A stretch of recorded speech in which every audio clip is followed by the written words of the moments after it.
मंडळी, गुरुवारी घडलेल्या अहमदाबाद प्लेन क्रॅशने सर्वांनाच धडकी भरवली आहे। यात नाही म्हटलं तरी जवळपास 250 लोकांचा नाहक बळी गेलाय।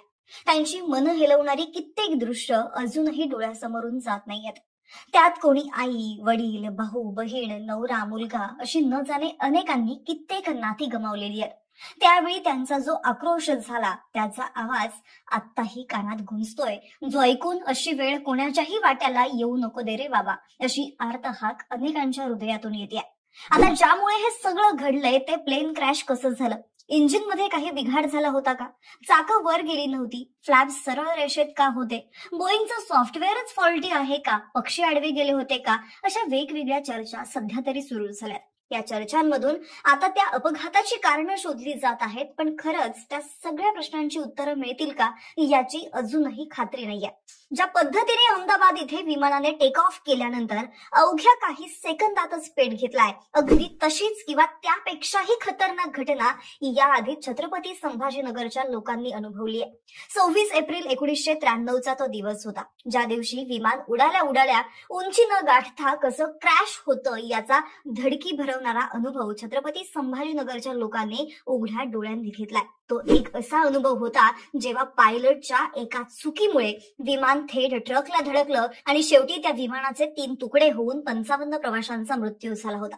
पण त्यावेळी नेमकं काय घडलं होतं? पायलट कडून कोणती चूक झाली होती? सगळं सविस्तर जाणून घेऊयात या व्हिडिओमधून। नमस्कार। पाहायला गेलं तर इतिहासात पहिल्यांदाच एका विमानाची ट्रकला धडक झाली होती, ज्यामध्ये विमानाचे 3 तुकडे होऊन त्यात राज्यातील नामांकित उद्योजकाचा आणि प्रसिद्ध व्यक्तींचा मृत्यू झालेला होता। त्या दिवशी दुपारी 1:20 एअर इंडियाच्या विमानानं मुंबईच्या दिशेनं उड्डाण केलं आणि अवघ्या 1 मिनिटात ते कोसळलं। 26 एप्रिल 1993 एअर इंडियाचं बोईंग 737 IC497 विमान दिल्ली, जयपूर, उदयपूर, छत्रपती संभाजीनगर ते मुंबई या विमानानं दुपारी 1:20 मुंबईकडे उड्डाण घेतलं।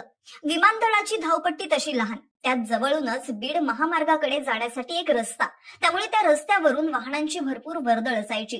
लोकांना विमान कसं असतं, ते कसं उडतं याचं फार आकर्षण, त्यामुळे दरम्यान विमान जाताना पाहण्यासाठी अनेक जण त्या ठिकाणी यायचे, थांबायचे। असंच त्या दिवशी एक ट्रक ज्यामध्ये कापसाची वाहतूक होत होती त्याचा चालक हेच विमान पाहण्यासाठी थांबला। तोपर्यंत इकडे विमानाचं उड्डाण झालं, मात्र त्या विमानाचं चाक त्या ट्रकच्या मागच्या बाजूला लागून अडकलं, ज्यामुळे विमानाची दिशा बदलली। त्यात समोर असलेल्या विजेच्या तारांचा विमानाला स्पर्श लागला आणि काही सेकंदात हे विमान चिखलठाणा जवळ असलेल्या हिरापूर गावातील एका मोकळ्या जागेवरती जाऊन पडलं। पडताच त्याचे 3 तुकडे झाले आणि आगही लागली। त्यावेळी या अपघातामध्ये 55 जणांचा मृत्यू झाला, ज्यात 53 प्रवासी होते आणि 2 कर्मचारी होते, तर 63 जण यातून बचावलेली होती। आजवरती विमान अपघात म्हटलं की विमानात तांत्रिक बिघाड होऊन अपघात होऊ शकतो असा सगळ्यांचाच अनुभव आहे, पण रस्त्यावरून जाणाऱ्या ट्रकचा आणि हवेत उडणाऱ्या विमानांचा अपघात झाला हे त्यावेळी जरा न पटणारं होतं। त्यामुळे सुरुवातीला जेव्हा याची माहिती मिळाली तेव्हा लोक या घटनेवरची खिल्ली उडवत होते। शिवाय ज्या ट्रकला विमानाची धडक बसली त्याच्या चालकानं ज्यावेळी आपल्या मालकाला आपल्या ट्रकला विमान धडकलं असं सांगितलं, त्यावेळी तू पिलेला आहेस का, असं कसं होईल असं म्हणत त्याच मालकानं हे गमतीवरती घेतलेलं होतं असाही एक अनुभव सांगितला जातो। पण ज्यावेळी खरंच विमान अपघात झालाय याची खात्री पटली तेव्हा मात्र लोकांनी तिकडे धाव घ्यायला सुरुवात केली। यात अनेक प्रसिद्ध व्यक्तींचा मृत्यू झालेला होता। ज्यावेळी हा अपघात झाला त्यावेळी रस्त्याच्या डाव्या बाजूला विमान कोसळलेलं होतं, आगीचे लोळ निघत होते, बाहेरच्या बाजूला अनेक जण होरपळलेली होती। विमानाचे अक्षरशः 3 तुकडे झालेले होते। अग्निशमन दलाच्या 2 गाड्या, स्थानिक नागरिक त्यांच्या मदतीला धावत होती। एकीकडे पडलेले मृतदेह होते तर दुसरीकडे जखमींना रुग्णालयात नेतानाची दृश्य दिसत होती। त्यावेळेचे फोटो पाहिले तर विमानाला लागलेली आग आजही अंगावरती शहारे आणल्याशिवाय राहत नाही। झालेल्या अपघातामध्ये व्हिडिओकॉन समूहाचे प्रमुख नंदलाल धूत यांच्यासह राज्यातील नामांकित उद्योजक, व्यावसायिक यांचा दुर्दैवी मृत्यू झाला। जे प्रवासी विमानाच्या मागच्या बाजूला बसलेले होते ते आणि समोरच्या बाजूला असलेले काही प्रवासी यामध्ये दुर्दैवानं बचावले नव्हते, पण विमानाचा अपघात होऊन सुद्धा सुदैवानं यातून काही प्रवासी जिवंत वाचलेले होते। त्यामध्ये प्रतिष्ठित नागरिकांचा पायलटांसह पोलीस अधिकाऱ्यांचा सुद्धा समावेश होता. अपघात होताच सुखरूप असलेल्या प्रवाशांनी बाहेर उड्या टाकल्या आणि महामार्ग गाठला, ज्यामुळे त्यांचा यामधून जीव वाचलेला होता. पुढे तो अपघात कसा झाला याची रीतसर चौकशी झाली. जस्टिस मोहटा यांनी खोलवरती जाऊन या अपघाताचे मूळ शोधून काढलं. त्यावेळी आणि आता सुद्धा इंडियन एअरलाइन्सचं IC491 बोईंग 737 फार लोकप्रिय विमान होतं. राजधानी दिल्ली, जयपूर, उदयपूर, औरंगाबाद अशी मजल दर मजल करत शेवटी विमान मुंबईला यायचं.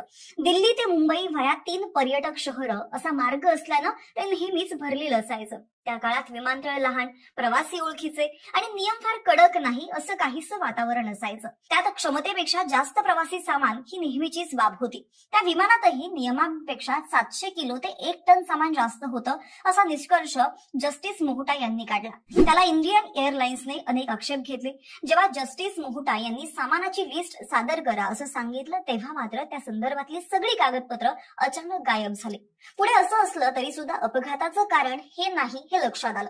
कारण वाढलेल्या वजनाबरोबर विमानानं उड्डाण केलं तर नेमकं काय काय झालं असतं याच्या चाचण्या सुद्धा करण्यात आल्या आणि ज्यामध्ये असा निष्कर्ष निघाला की या अपघाताला वाढलेलं वजन कारणीभूत नव्हतं. पुढे सगळ्यामध्ये पायलट आणि को पायलट यांची फार संशयास्पद वागणूक होती. कारण विमानाचे मुख्य वैमानिक कॅप्टन SN सिंग आणि सहवैमानिक मनीषा मोहन अपघात झाल्या स्वतःला निर्दोष सिद्ध करण्यासाठी फार डिफेन्सिव्ह झालेले होते. त्यांनी तर लागलीच एका हॉस्पिटलला जाऊन तपासणी सुद्धा केलेली होती. त्यांना आम्ही मद्यप्राशन केलं नाहीये असा फिटनेस रिपोर्ट हवा होता. या दोघांनी सुद्धा अपघात झाला त्यावेळी विमानात काहीतरी तांत्रिक बिघाड झालाय असा दावा केलेला होता. पण कॉकपिट डेटा रेकॉर्डरने खरी कहाणी समोर आणली होती. छत्रपती संभाजीनगरचा रनवे तुलनेने लहान होता, 6000 फुटांचा. त्यानंतर विमानतळाची कंपाऊंड वॉल आणि नंतर बीडला जाणारा रस्ता होता.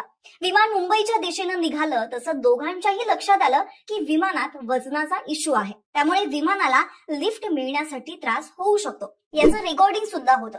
त्यावरती सिंग हा मनीषाला काही होत नाही असं म्हणाला. त्यांच्यात काहीही होऊ नये म्हणजे झालं असा संवादही झालेला होता जो रेकॉर्ड झालेला आहे. त्यावेळी 6000 फुटांच्या रनवेपैकी तब्बल 5800 फूट अंतर गेल्यावरती IC491 ने जमीन सोडली.